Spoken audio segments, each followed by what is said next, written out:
Assalamualaikum warahmatullahi wabarakatuh.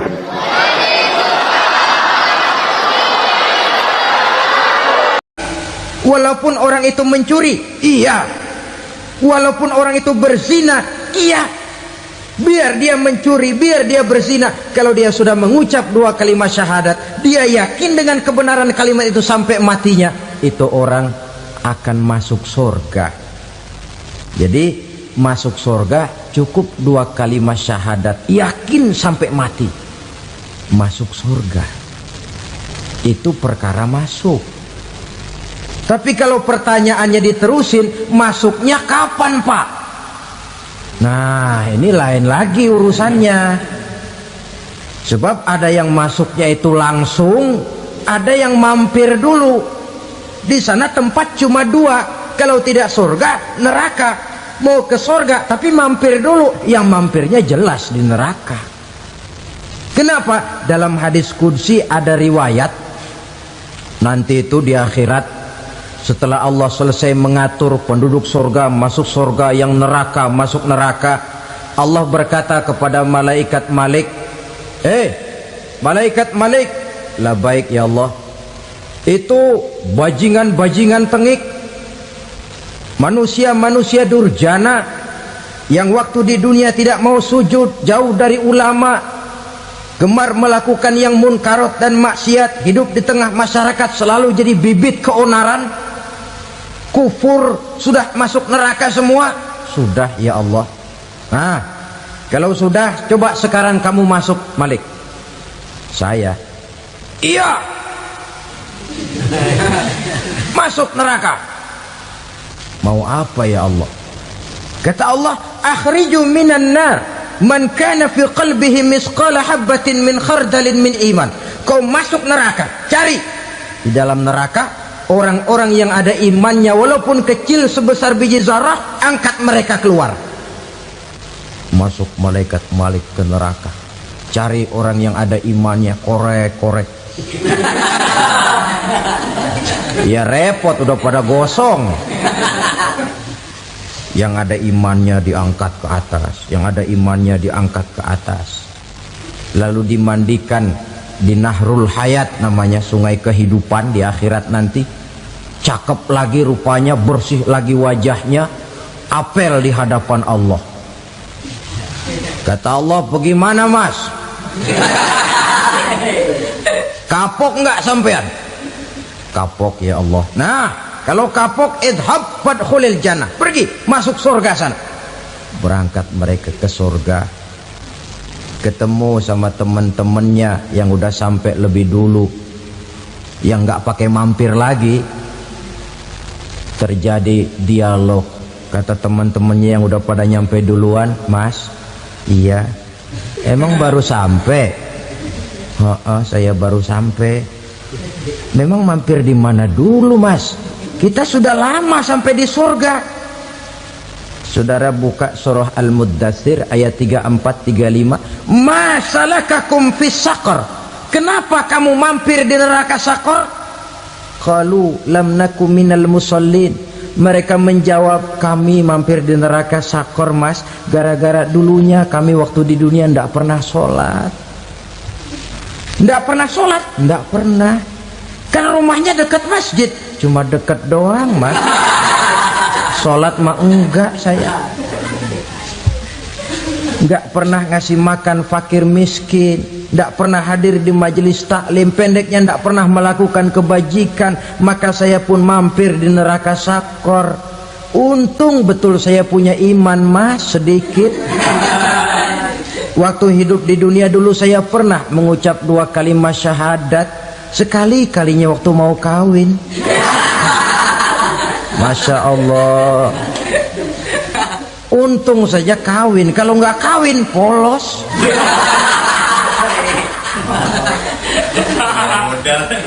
Itu juga penghulu sudah setengah mati ngajarin. Asyhadu alla, asyaduaan, asyaduaan.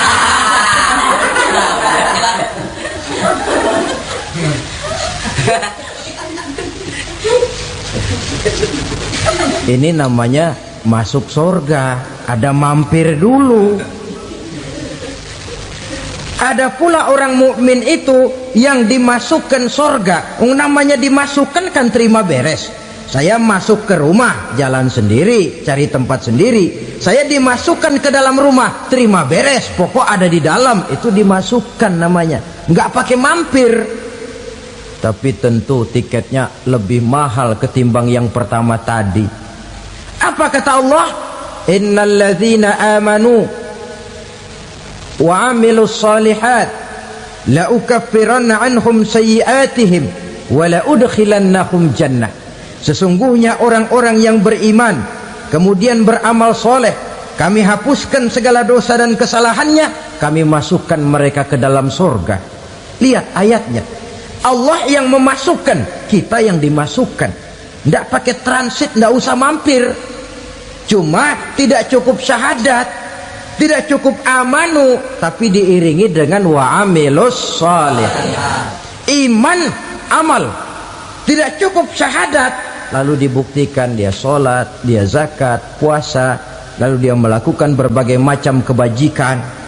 Ini yang menyebabkan dia tidak pakai mampir di tempat yang bernama sakor. Lalu ada pula orang mukmin itu yang disebut penduduk surga. Wah, ini sudah VIP ini. Ashabul jannah, penduduk surga.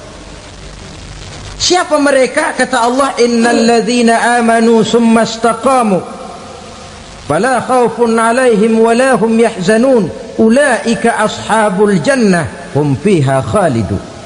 Sesungguhnya orang-orang yang beriman lalu istiqamah, tetap dalam melaksanakan perintah Allah, tidak goyah, tidak labil tapi stabil, istiqamah, mereka tidak takut dan tidak bersedih hati. Merekalah penduduk surga. Iman, istiqamah. Tidak punya duit, sembayang. Banyak duit, sembayang. Miskin, sembayang. Kaya, tetap sembayang. Istiqamah. Kadang orang kalau susah rajin ke masjid, banyak duitnya ngelihat masjid melengos. Waktu miskin hamba Allah, setelah kaya jadi hamba harta. Bergeser, tidak ada nilai istiqomahnya. Saudara-saudara, dengan begitu penduduk neraka itu dua. Ada penduduk permanen, ada penduduk yang semi permanen. Yang semi permanen orang-orang beriman yang mempunyai dosa besar. Mereka masuk ke neraka untuk menerima azab sesuai dengan dosanya. Bila selesai masa azab itu, mereka akan diangkat untuk ditempatkan kembali ke dalam surganya Allah Subhanahu wa ta'ala. Nah, dikala itulah saudara-saudara, ada yang disebut syafaat dari Rasulullah Sallallahu Alaihi Wasallam. Tapi tentu jangan lupa, syafaat ini ibarat kain menambal dia. Kita punya kain bolong-bolong sedikit, syafaat yang menambal. Solat kita ada kurang dikit, sedekah kita ada campur riak dikit, amalan kita ada tidak karena Allah dikit, kita berharap syafaat. Jadi biarlah kain masih bolong-bolong, yang penting punya kain. Tapi kalau kainnya tidak ada, yang ditambal apanya? Solat tidak, puasa tidak, zakat tidak, berharap syafaat saja. Ya, terlalu berlebihan itu. Saudara hadirin yang saya hormati, apabila selesai proses penghisaban, proses penghitungan, maka dikala itulah manusia terbagi dalam dua kelompok besar. Fariqun fil jannah wa fariqun fis sa'ir. Sekelompok orang-orang beruntung yang masuk ke dalam surga, dan sekelompok lagi masuk ke dalam neraka. Ibu-ibu, saudara-saudara kaum muslimin rahimakumullah, pada pertemuan yang lalu sudah saya jelaskan bahwa hidup selalu berakhir dengan kematian. Apabila datang kematian menimpa seseorang, datanglah kiamat baginya. Itu yang disebut dengan kiamat kecil. Hakikatnya mati adalah perpindahan dari kehidupan di dunia ini menuju kehidupan di alam barzakh. Menunggu kita di alam barzakh sampai datangnya saat kiamat. Entah 10 tahun, entah 100 tahun, entah 1000 tahun, hanya Allah saja yang maha tahu. Adapun orang-orang beriman yang melakukan amal kebajikan dalam kehidupan di dunia ini, masa penantian yang lama di alam barzakh buat mereka sebentar saja. Tetapi bagi orang-orang kafir yang ingkar, yang tidak beriman kepada Allah, yang hidup di dunia cuma menumpuk-numpuk dosa, tentu penantian di alam barzakh akan merupakan waktu yang sangat lama. Bukankah dalam kehidupan kita waktu itu memang relatif? Contoh misalnya, bagi pemuda-pemudi yang sedang duduk asyik memadu cinta, waktu 4-5 jam saja rasanya cuma 4-5 menit. Tenggelam oleh keasikan. Tapi buat orang yang berbaring di rumah sakit, meratap di balik-balik apa itu tembok derita kata lagu, di balik dinding-dinding penjara, sehari bagai seminggu, seminggu rasa sebulan, sebulan boleh jadi rasa setahun. Penantian yang sangat lama. Kapan kiamat itu akan datang? Ini rahasia Allah. Jangankan kita yang orang awam, baginda Nabi sendiri tidak diberitahu oleh Allah kapan kiamat itu akan terjadi. Tetapi sungguh pun demikian, banyak hadis-hadis yang menjelaskan ciri atau tanda-tanda datangnya kiamat. Nah, kalau sudah bicara soal tanda, tanda kiamat itu ada 2. Pertama yang disebut alamatus sughra, tanda-tanda kecil.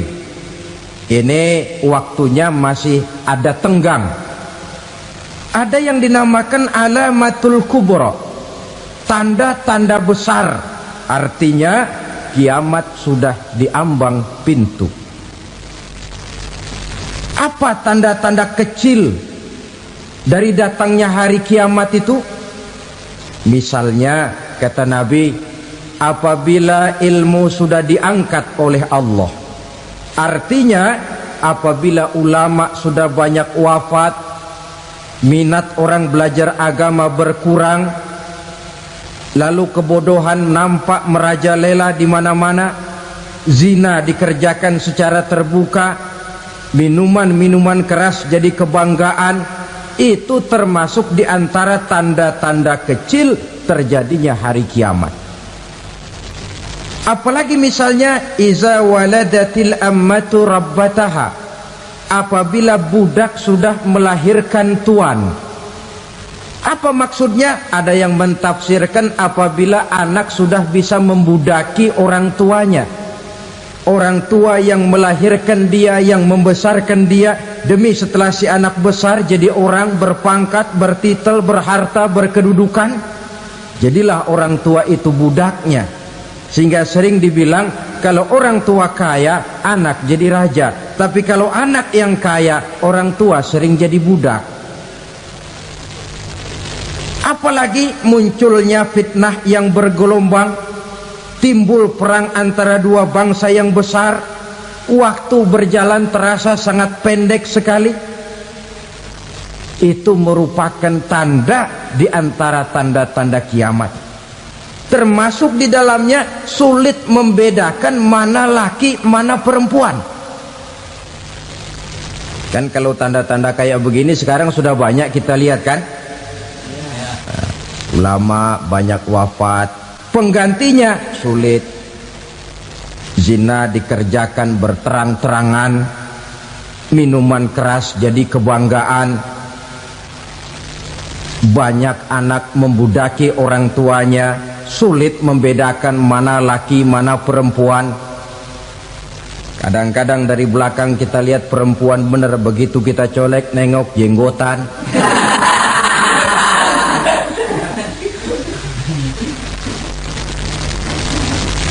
Ini termasuk tanda-tanda kecil, masih ada tenggang sampai akan terjadinya kiamat itu. Nah, yang dimaksud dengan tanda-tanda besar, ini tanda besar artinya kiamat sudah diambang pintu. Pertama, matahari terbit dari sebelah barat. Apabila matahari sudah terbit dari arah sebelah barat, tertutuplah sudah pintu taubat. Bersabda Nabi kita, la taqumus sa'atu hatta tatlu'a syamsu min maghribiha. Tidak akan datang hari kiamat sampai matahari terbit dari arah sebelah barat. Wa iza tala'at, manakala matahari telah terbit dari arah sebelah barat, wara'ahan nasu, manusia banyak menyaksikan itu, amanu ajma'un, mereka pun lalu beriman. Yang tadinya kafir, yang tadinya ingkar, yang tadinya membangkang, setelah melihat matahari terbit dari sebelah barat, buru-buru beriman, berlomba-lomba mengucap 2 kalimat syahadat. Tapi apa yang terjadi? Kata Nabi, wadzalika hina la yanfa'u nafsan imanuha lam takun amanat min qabl. Hari itu adalah hari yang iman sudah tidak berguna lagi bagi seseorang apabila sebelumnya memang dia tidak pernah beriman. Au kasabat fi imaniha khaira, atau beriman tetapi tidak pernah melakukan kebajikan di dalam keimanannya itu. Hari yang sudah kasib, hari yang sudah terlambat, beriman tidak akan ada gunanya lagi. Ini pelajaran buat kita. Sebelum sang surya terbit dari sebelah barat, sebelum nafas sampai di tenggorokan, artinya pintu taubat masih terbuka. Kalau 2 hal itu sudah terwujud, nafas sudah sampai di kerongkongan atau matahari sudah terbit dari arah sebelah barat, tertutuplah sudah pintu taubat. Tak ada lagi gunanya pangkat, jabatan, harta, bahkan beriman pun dalam suasana macam itu too late, kata orang Kulon. Sudah terlambat. Matahari terbit dari arah sebelah barat, itu tanda besar, artinya kiamat sudah diambang pintu. Lalu apalagi tanda besar? Munculnya Dajjal. Dajjal artinya pendusta-pendusta yang menyesatkan manusia. Ada 2 macam Dajjal, saudara. Ada Dajjal kecil, ini Dajjal kelas teri. Kalau ini sejak zaman Rasulullah sudah ada itu, tiap zaman ada. Di zaman Rasulullah misalnya ada yang bernama Aswad al-Unsi dari Yaman, ada yang namanya Musailamah al-Kazzab dari Yamamah, ada yang namanya Ibnu Sayyad dari Madinah. Ini Dajjal di zaman Rasul. Musailamatul Kazzab memproklamirkan diri jadi nabi, dia di zaman Rasul masih hidup. Ini Dajjal zaman Nabi. Di zaman sahabat muncul Dajjal. Di zaman kita sekarang ini Dajjal pun gentayangan. Dajjal kelas teri. Kerjanya mendustakan manusia, menyesatkan manusia, memalingkan manusia dari jalan yang benar dan diridhoi oleh Allah Subhanahu wa ta'ala. Adapun yang merupakan tanda besar dari datangnya kiamat, Dajjal kelas kakap, pembohong besar yang menyesatkan masyarakat manusia berpaling dari jalan Allah mengikuti jalan mereka. Apa sih ciri Dajjal itu? Kata Nabi dalam hadis Bukhari Muslim, Inna Dajjala, sesungguhnya yang namanya Dajjal itu yakhruju, satu saat akan muncul mendekati hari kiamat. Wa inna ma'ahu ma'an, si Dajjal ini membawa air, wa naran, dan juga membawa api. Dua simbol. Di tangan yang satu dia bawa air, di tangan yang satu dia bawa api. Wa ammal ladzi yarahu an-nasu ma'an fanarun, adapun yang orang banyak lihat air, hakikatnya adalah api. Yang dilihat api, hakikatnya adalah air. Oleh sebab itu, kalau api yang ditawarkan, ambillah air. Kalau air yang ditawarkan, pilihlah api. Maksudnya apa ini? Ini bahasa simbol, saudara-saudara. Dajjal bicaranya seolah-olah untuk kepentingan manusia, menawarkan surga. Surga yang dia tawarkan hakikatnya neraka. Hai manusia, kalau kau mau bahagia, jangan dekat-dekat dengan agama. Solat itu tidak efektif dan efisien, tidak produktif dari segi ekonomi itu. Menghadiri majelis taklim cuma buang-buang waktu. Tahajud, tasbih, tahlil, baca Quran, apa itu? Pekerjaan mubazir saja. Hidup ini cuma sekali, masa yang cuma sekali, manfaatkan dengan sebaik-baiknya. Mumpung, dibawanya sifat mumpung, tetapi dalam pengertian yang sangat negatif. Bicaranya seolah-olah untuk kepentingan manusia, tetapi sebenarnya menjerumuskan manusia. Menawarkan air, tapi sebenarnya api. Menawarkan api, tapi hakikatnya air. Buat apa kamu sholat? Buat apa kamu bayar zakat? Buat apa kamu puasa? Surga yang dicanangkan Dajjal, hakikatnya neraka. Neraka yang digambarkan Dajjal, pada dasarnya adalah surga. Jadi memutarbalikkan fakta itu kerjaan Dajjal. Yang hak jadi batil, yang batil dibilang hak, yang benar jadi salah, yang salah malah jadi benar. Tuntunan disuruh jadi tontonan, tontonan malah menjadi tuntunan. Itu pekerjaan Dajjal profesinya. Zamannya Nabi Adam, Dajjalnya kan iblis. Betul? Betul. Apa sih gang kerayuan iblis itu? Allah setelah menciptakan Nabi Adam kan bilang, Adam, kau dan istrimu Hawa tinggal di surga ini. Seluruh fasilitas yang ada di surga persilahkan kau nikmati. Satu yang tidak boleh, jangan coba-coba dekati pohon khuldi. Dekat saja jangan, apalagi sampai memetiknya. Datang Dajjal yang namanya iblis ini. Adam, kamu tahu nggak kenapa tidak boleh makan buah khuldi? Ya nggak tahu, pokoknya saya dilarang. Bodoh kamu Dam. Khuldun artinya kekal. Kalau kamu makan itu buah, kau akan kekal di surga buat selamanya. Allah tidak kepengen, maka dilarang kamu makan buah khuldi. Kalau kau ingin kekal di surga Adam, makan saja. Saya bicara begini ini untuk kepentingan kamu Adam. Ini kan ciri-ciri Dajjal. Bicaranya sih seolah-olah untuk kepentingan Nabi Adam, hakikat sebenarnya menjerumuskan Nabi Adam supaya ingkar dan melanggar larangan dari Allah Subhanahu wa ta'ala.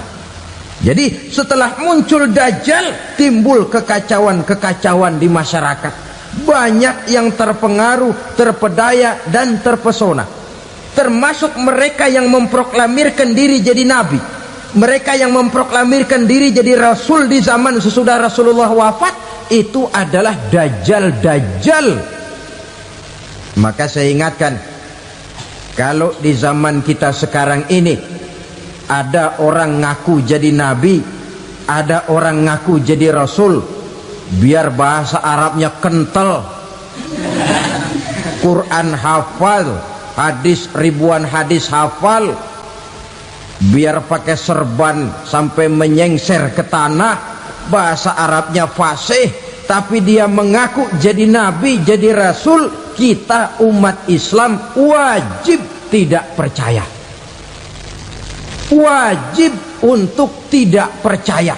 Itulah dajjal-dajjal zaman kita sekarang ini. Tidak mustahil mereka datang mempengaruhi orang awam supaya berpaling dari Rasulullah, mengikuti mereka. Nah, di akhir zaman nanti, mendekati hari kiamat, dajjal ini muncul, dajjal kelas kakap, menyesatkan masyarakat manusia untuk berpaling dari Islam, mengikuti seruan mereka.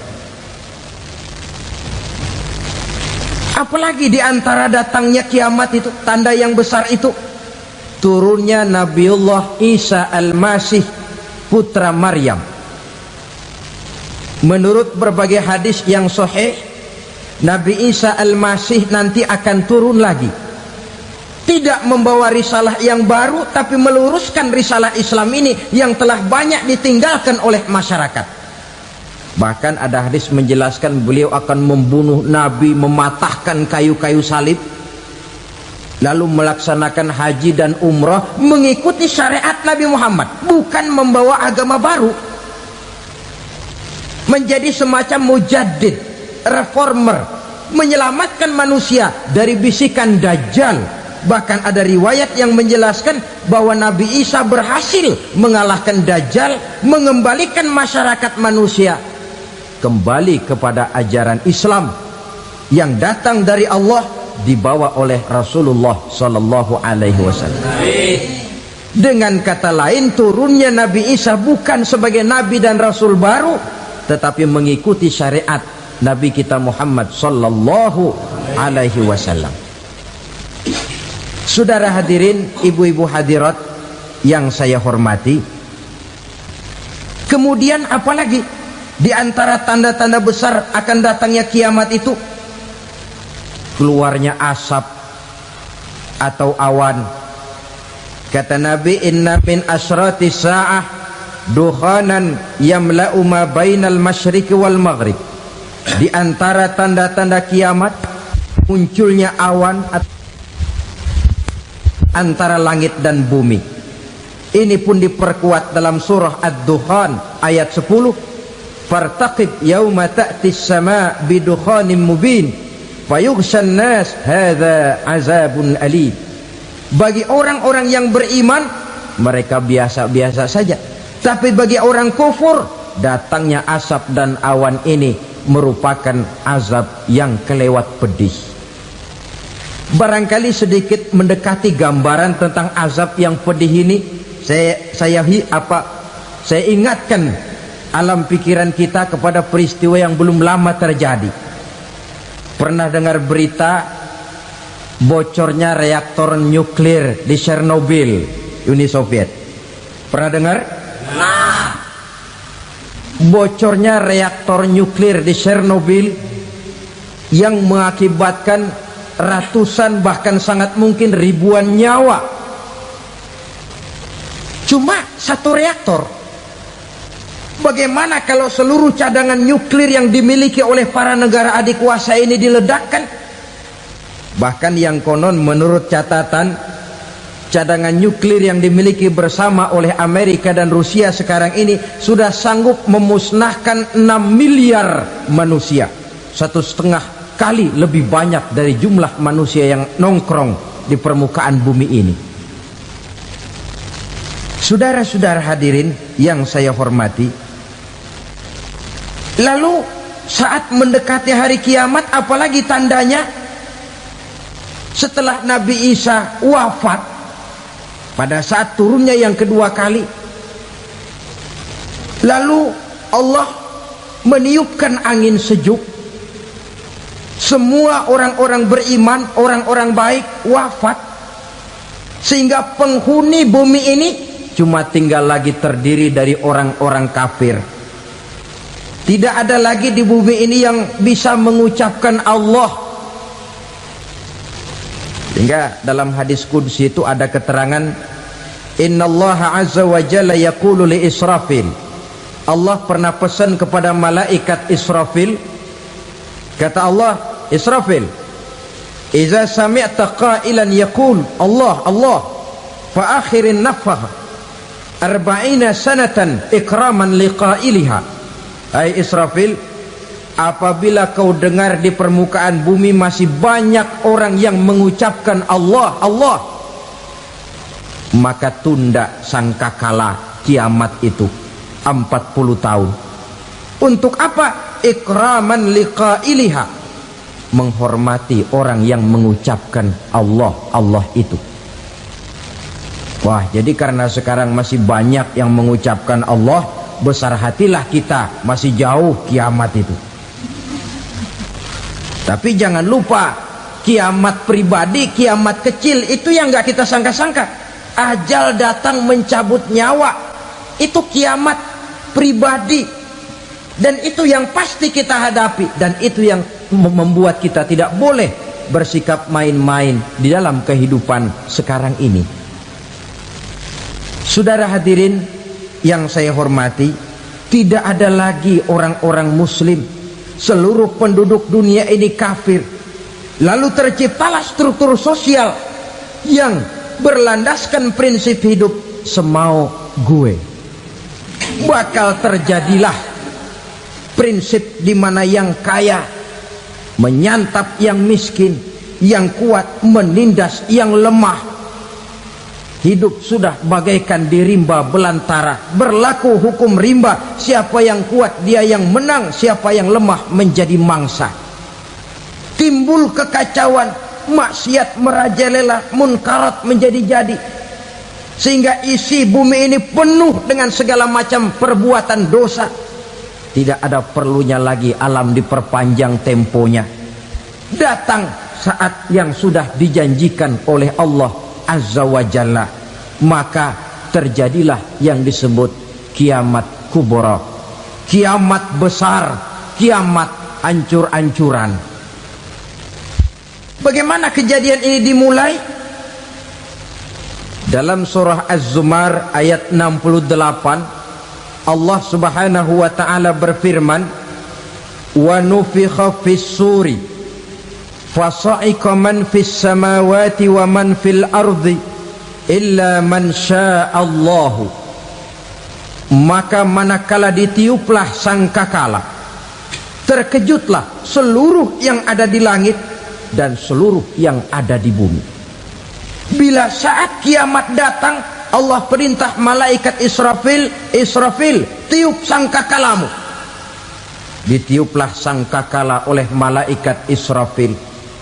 Yang akibat daripada tiupan itu, seluruh yang ada di langit, seluruh yang ada di permukaan bumi terkejut. Yang ada di langit siapa? Malaikat kan. Bayangin aja kalau malaikat kaget, apalagi kita. Terkejut seluruh makhluk yang ada di bumi, yang ada di langit mendengar suara sangkakala itu. Bunyinya tidak sanggup kita bayangkan dahsyatnya. Ledakan nuklir, ledakan neutron, belum apa-apa ketimbang bunyi sangkakala malaikat Israfil ini. Nah, lalu mendengar bunyi sangkakala ini, gemparlah makhluk, kacaulah alam.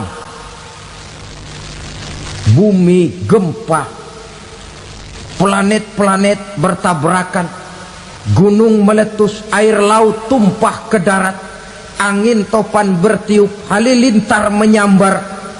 Lalu semua yang bernama hidup mati total. Mati bareng tanpa persiapan. La haula wala quwata illa billah. Saya kadang-kadang dalam tafakur bermohon, ya Allah, mudah-mudahan saya nggak nemuin kiamat beneran. Ngeri. Tidak bisa kita bayangkan macam apa suasana seperti itu. Allah saja banyak memberikan gambaran, misalnya Al-Qari'ah wa mal Qari'ah, Wa ma adraka mal qari'ah, kejadian yang menggemparkan. Tahukah kamu apa kejadian yang menggemparkan itu? Yauma yakunun nasu kal farasil mabsus wa takunul jibalu kal ihnil manfus. Pada saat itu manusia berterbangan bagai kupu-kupu, gunung berterbangan seperti kapas ditiup angin. Gunung saja macam kapas, konon lagi manusia. Kematian total, mulai semut sampai gajah mati, jin mati, iblis mati, malaikat mati. Oh, malaikat saja mati.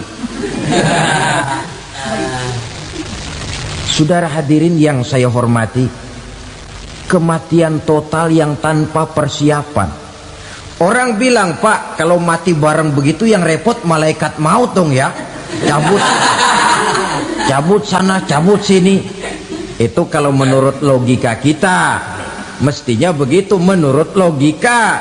Tapi logika juga yang nggak perlu serepot itu. Sebab untuk mematikan listrik di wilayah DKI, di wilayah Jakarta, nggak perlu tiap rumah didatengin matiin, ya lama. Cukup dari kantor pusatnya saja PLN tekan satu tombol, gelaplah seluruh Jakarta. Saudara hadirin yang saya hormati, kematian total. Lalu setelah kematian total, planet-planet juga mati, dalam arti tidak bergerak dan beredar. Angin mati, dalam arti tidak bertiup. Air mati, dalam arti tidak ada riak gelombang. Pokoknya semua mati. Kullu nafsin za'iqatul maut, semua yang bernafas mati. Dalam ayat lain, kullu man 'alaiha fan, semua yang ada di permukaan bumi fana. Yang kekal cuma Allah Subhanahu wa ta'ala. Yang paling belakang mati malaikat maut dan malaikat Israfil. Tapi mati juga sesuai dengan janji Allah. 40 lamanya. Tidak dijelaskan oleh Abi Hurairah 40 jam, apa 40 hari, apa 40 tahun. Hadis-hadis cuma menyebutkan 40 saja. Sunyi alam, yang tinggal cuma Allah saja lagi. Ketika itu Allah berseru-seru, katanya, limanil mulkul yauma, siapa para penguasa hari ini? Mana itu raja-raja dan penguasa yang dulu mengaku jadi Tuhan? Fir'aun, mana Fir'aun sekarang? Yang dulu jadi raja, merasa berhasil, sombong, lalu tidak mau turun-turun dari kekuasaannya, sampai kepada puncak kekurang ajarannya mengangkat diri jadi Tuhan. Mana itu Fir'aun? Namrus, mana sekarang Namrus? La ilaha illa ana, ternyata tidak ada Tuhan lain selain daripada aku, kata Allah. Proses kemudian, saudara-saudara, turunlah hujan dari langit. 40 lamanya hujan itu. Tidak jelas juga 40 jam apa 40 hari. Setelah air turun membasahi, datanglah tiupan sangkakala yang kedua. Semua yang bernama mati bangkit dari kuburnya masing-masing. Ini yang disebut Yaumul Ba'thi, hari kebangkitan. Allahu Akbar. Pada saat kita bangkit dari kubur kita masing-masing, kumpul di padang mahsyar namanya. Bayangin aja, saya sendiri nggak sanggup bayangin. Manusia sejak zaman Adam sampai zaman kiamat kumpul bareng di tempat sama. Berapa banyaknya itu?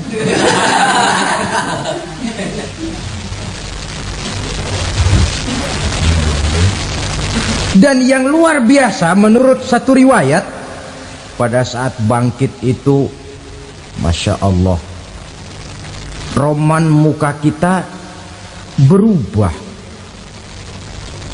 disesuaikan dengan amalan kita waktu di dunia ini. Barang siapa yang waktu di dunia amalannya itu amalan tikus, di akhirat nanti dia bangkit dari kubur, mukanya seperti muka tikus. Gagah betul badannya, tapi mukanya seperti tikus. Kenapa? Amalannya waktu di dunia seperti amalan tikus. Apa amalan tikus itu? Suka ngegeragoti barang yang sudah disimpan rapi-rapi. Orang sudah simpan uang rapi-rapi, simpan perhiasan rapi-rapi, digeragoti oleh tikus. Maling-maling, pencoleng-pencoleng, koruptor-koruptor, itu nanti di akhirat nanti kita lihat mukanya seperti muka tikus. Oh, ini waktu di dunia suka nyolong, mukanya seperti muka tikus. Barang siapa yang waktu di dunia ini amalannya itu amalan macan, dia akan bangkit nanti mukanya seperti muka macan. Apa amalan macan? Macan itu amalannya menang-menangan. Orang yang mau menang saja nggak mau mengalah. Coba lihat di hutan. Kenal hutan nggak? Nah. Di hutan, raja hutan di mana-mana pasti macan. Betul kan? Betul. Padahal hutan belum pernah bikin pemilihan umum. Tapi macan tidak peduli ada pemilihan umum apa tidak, pokok saya raja. Sebab apa? Macan jadi raja itu bukan karena benar, tapi karena kuat jadi raja. Setelah dia jadi raja, rakyat hutan yang mesti dilindungi malah dimakan oleh raja macan. Kambing rakyat hutan dimakan oleh macan. Ayam rakyat hutan dimakan oleh macan. Itu nanti kita lihat di akhirat itu mukanya seperti muka macan, gagah betul. Lalu barang siapa yang di dunia ini amalannya itu seperti amalan anjing, nanti dia punya muka seperti muka anjing. Apa amalan anjing? Pertama, anjing itu kalau disuruh jaga rumah, dia tidak bisa membedakan mana maling mana tamu. Biar yang datang maling, kalau bawa tulang, anjing kalem. Yang kedua, anjing itu akan setia kepada siapa saja yang memberinya roti. Siapa yang memberinya roti, itulah majikannya. Apa kata majikannya, pasti dia laksanakan. Soal benar atau salah, dia tidak peduli. Setelah anjing dapat roti, dia tidak punya pilihan lain kecuali bilang, abdi mah kumaha juragan wae ayeuna mah.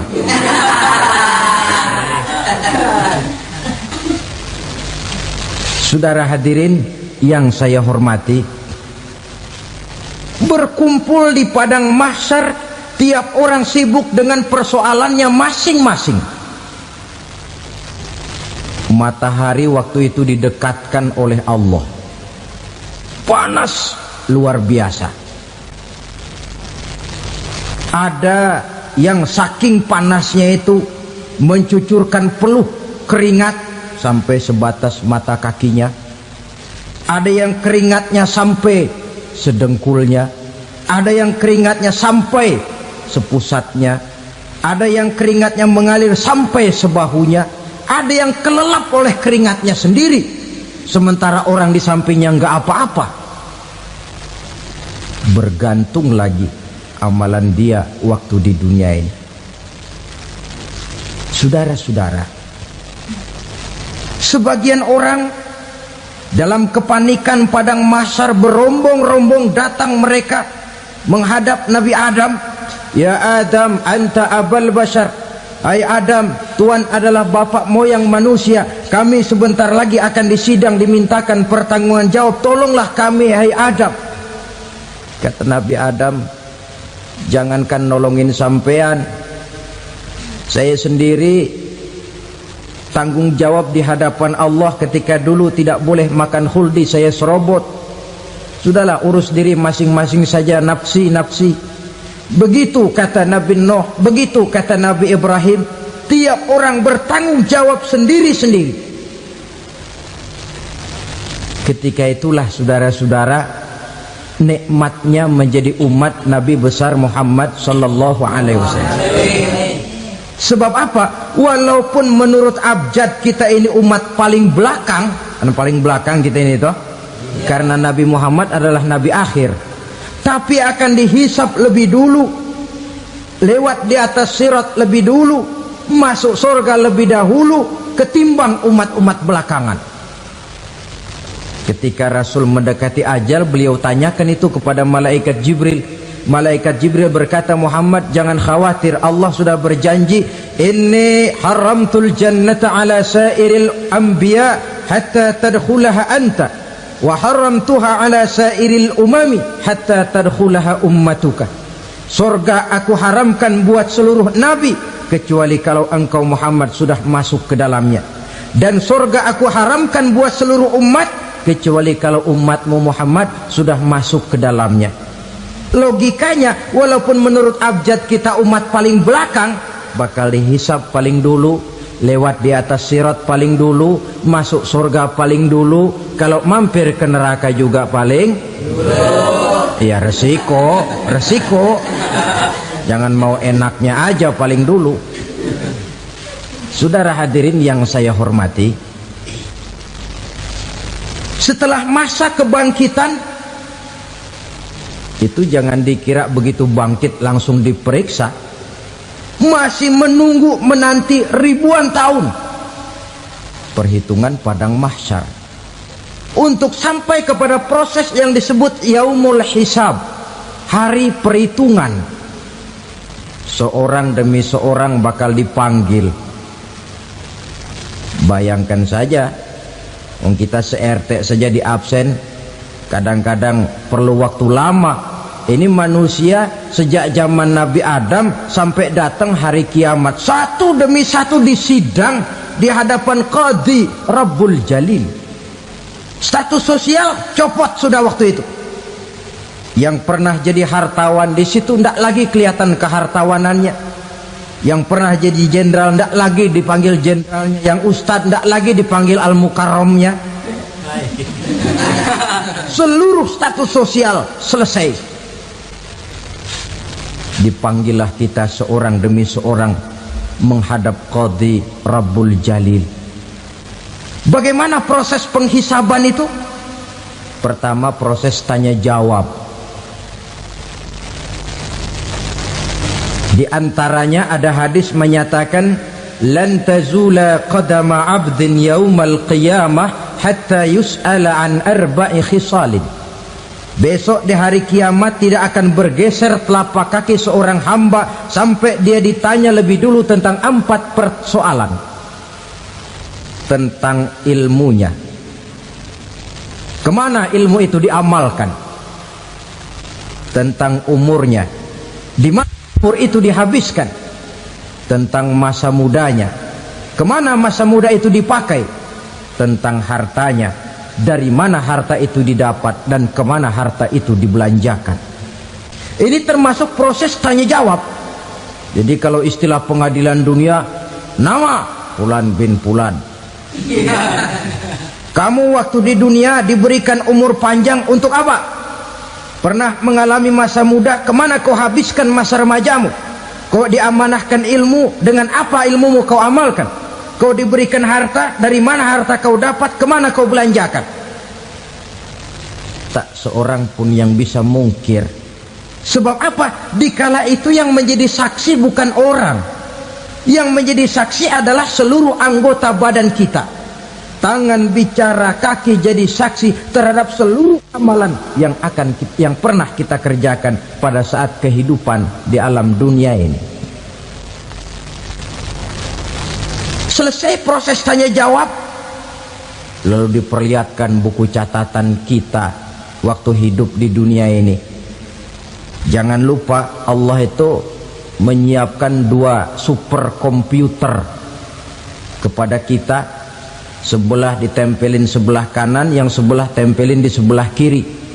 Komputer itu namanya Raqib dan Atid, 2 malaikat yang apabila baik kita lakukan, refleks saja akan menulis kebajikan kita. Jahat kita kerjakan, akan tertulis. Catatan itu nanti diperlihatkan kepada kita. Waduh, alangkah malunya pada saat diperlihatkan catatan kita, buku rapot kita merah melulu. Barangkali diperiksa sambil diomelin, brengsek lo, buku merah melulu begini, bagaimana waktu hidup di dunia? Tidak cukup diperlihatkan buku catatan kehidupan, rekaman kehidupan. Rekaman kehidupan kita secara utuh sejak terlahir sampai ajal datang merenggut nyawa. Barangkali mirip dengan video sekarang ini, di mana terekam dengan baik seluruh kegiatan kita, sejak yang sekecil-kecilnya sampai kepada yang sebesar-besarnya. Untuk kemudian kita pun menerima balasan. In khairan fa khairun wa in syarran fa syarrun. Kalau baik ya baik balasannya, kalau jahat ya jahat juga balasannya. Catatan-catatan kita diberikan. Kalau banyak kebajikannya diberikan di tangan kanan dengan cara yang halus. Kalau banyak kejahatannya diberikan dari sebelah kiri atau dilempar dari belakang. Itulah sebabnya sejak di dunia ini kita sudah mohon kepada Allah, ketika berwudu membasuh tangan kanan, apa kita bilang? Allahumma a'tini kitabi biyamini wa hasibni hisaban yasira. Ya Allah, berikan saya kitab di tangan kanan, dan kalau saya memang perlu dihisap, hisaplah saya yang seringan-ringannya. Tangan kiri berlindung kita kepada Allah, jangan sampai diberikan kitab di tangan kiri atau dari arah sebelah belakang. Wa a'udzubika an tu'tiya kitabi bishimali aw min wara'i zuhri, dari arah sebelah belakang. Na'udzubillah min dzalik. Setelah selesai lewat proses penghisaban, lewat mizan, timbangan, maka yang sudah selesai dihisab itu bergeraklah menuju sirat, jembatan yang terbentang menuju surga melalui neraka. Saudara-saudara, panjangnya perjalanan sirat itu memakan waktu ratusan tahun. Tetapi orang yang lewat di atas sirat pun macam-macam, bergantung amalannya ketika di dunia ini. Ada yang lewat di atas sirat itu kalbarkil khatib, seperti kilat yang menyambar, lep, sudah sampai dia di surga. Cepat bukan main. Ada yang lewat di atas sirat itu seperti orang lari-lari. Ada yang lewat di atas sirat itu seperti orang jalan biasa. Ada yang sambil merangkak, ada yang sambil ngesor, ada yang sambil gelayutan, ada yang selamat sampai ke ujung ke surga, ada yang tergelincir jatuh masuk ke dalam neraka, bergantung amalannya dalam kehidupan di dunia sekarang ini. Tiap kita akan melewati yang namanya sirat ini. Saudara-saudara kaum muslimin yang saya hormati,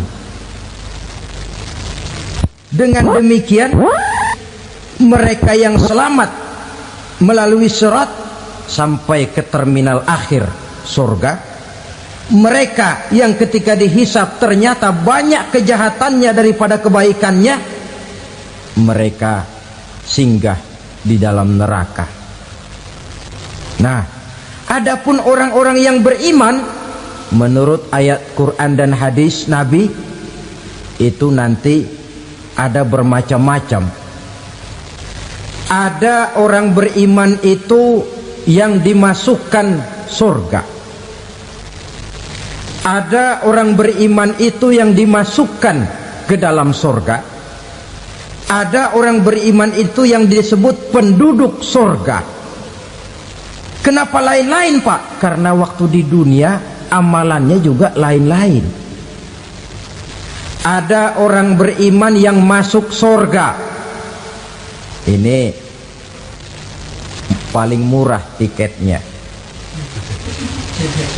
Mau masuk surga?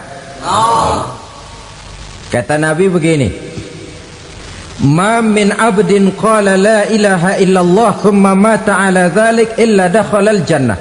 Kalau seorang hamba sudah mengucap dua kalimat syahadat, dia yakin dengan kebenaran kalimat itu sampai matinya, orang itu akan masuk surga. Abi Dzar yang waktu itu diajak bicara heran, ya Rasul kok gampang betul? Iya, walaupun orang itu mencuri, iya, walaupun orang itu berzina, iya, biar dia mencuri, biar dia berzina, kalau dia sudah mengucap dua kalimat syahadat, dia yakin dengan kebenaran kalimat itu sampai matinya, itu orang akan masuk surga.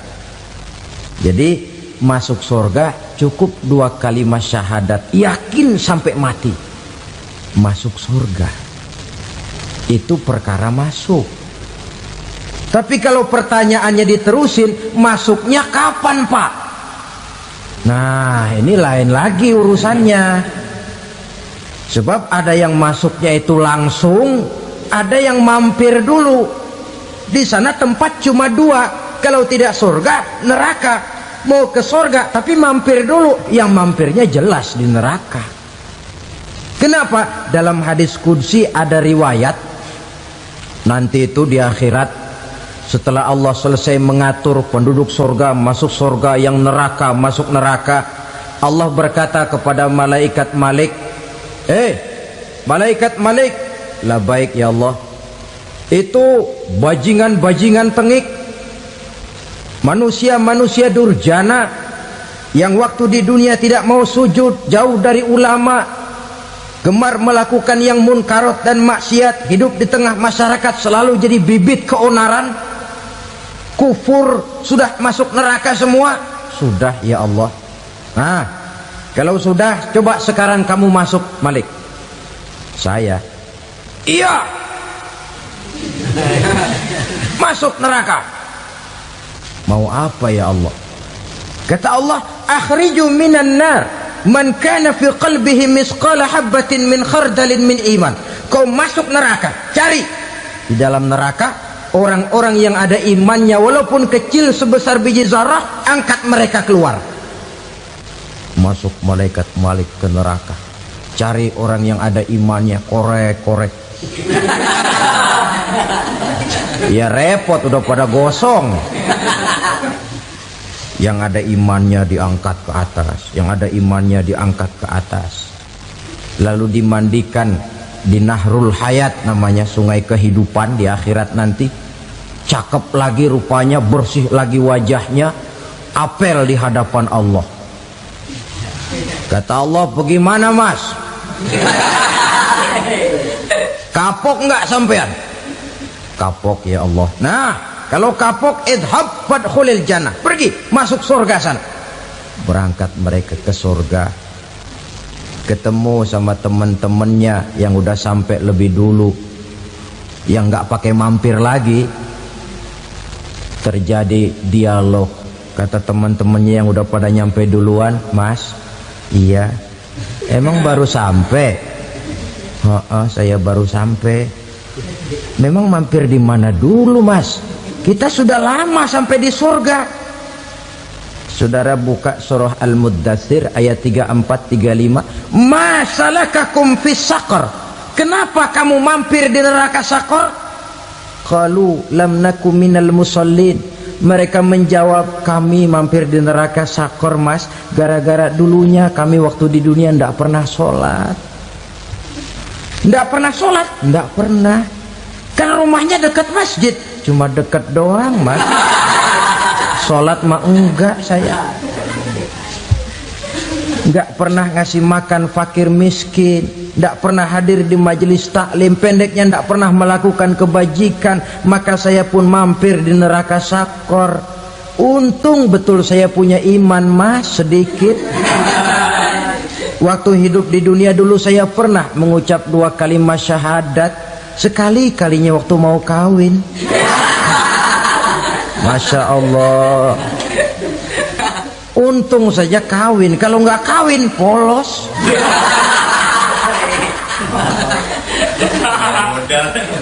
Itu juga pengulu sudah setengah mati ngajarin. Asyhadu alla, asyaduaan, asyaduaan.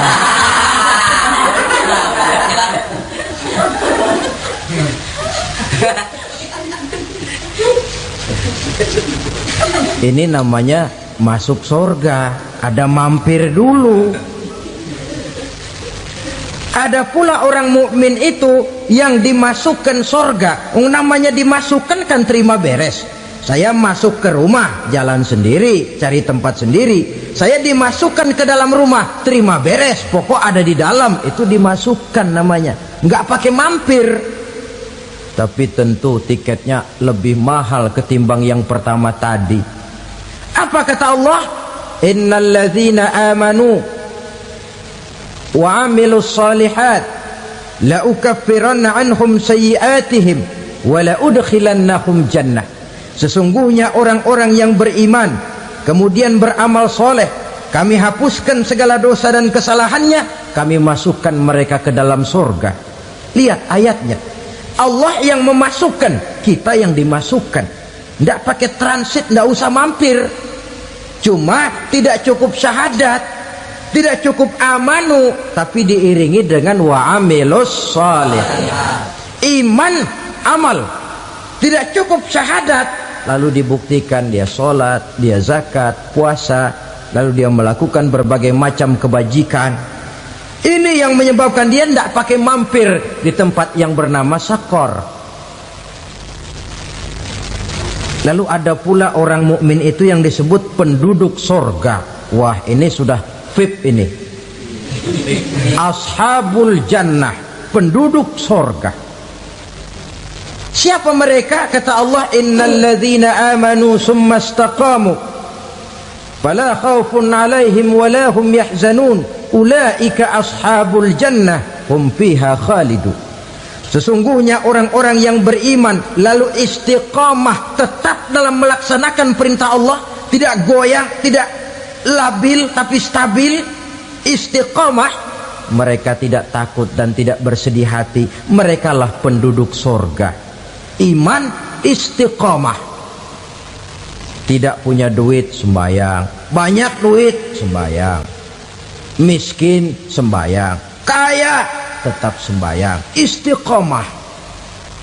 Kadang orang kalau susah rajin ke masjid, banyak duitnya ngelihat masjid melengos.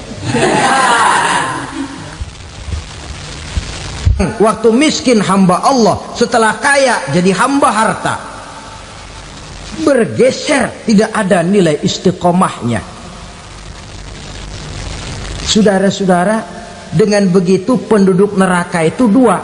Ada penduduk permanen, ada penduduk yang semi permanen. Yang semi permanen orang-orang beriman yang mempunyai dosa besar. Mereka masuk ke neraka untuk menerima azab sesuai dengan dosanya. Bila selesai masa azab itu, mereka akan diangkat untuk ditempatkan kembali ke dalam surganya Allah Subhanahu wa ta'ala.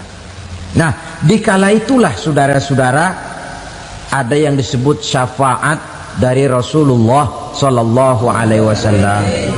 Tapi tentu jangan lupa, syafaat ini ibarat kain menambal dia. Kita punya kain bolong-bolong sedikit, syafaat yang menambal. Solat kita ada kurang dikit, sedekah kita ada campur riak dikit, amalan kita ada tidak karena Allah dikit, kita berharap syafaat.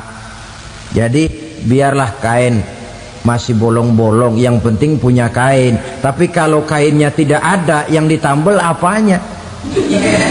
Solat tidak, puasa tidak, zakat tidak, berharap syafaat saja.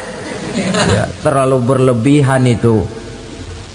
Saudara hadirin yang saya hormati, apabila selesai proses penghisaban, proses penghitungan, maka dikala itulah manusia terbagi dalam dua kelompok besar. Fariqun fil jannah wa fariqun fis sa'ir. Sekelompok orang-orang beruntung yang masuk ke dalam surga, dan sekelompok lagi masuk ke dalam neraka.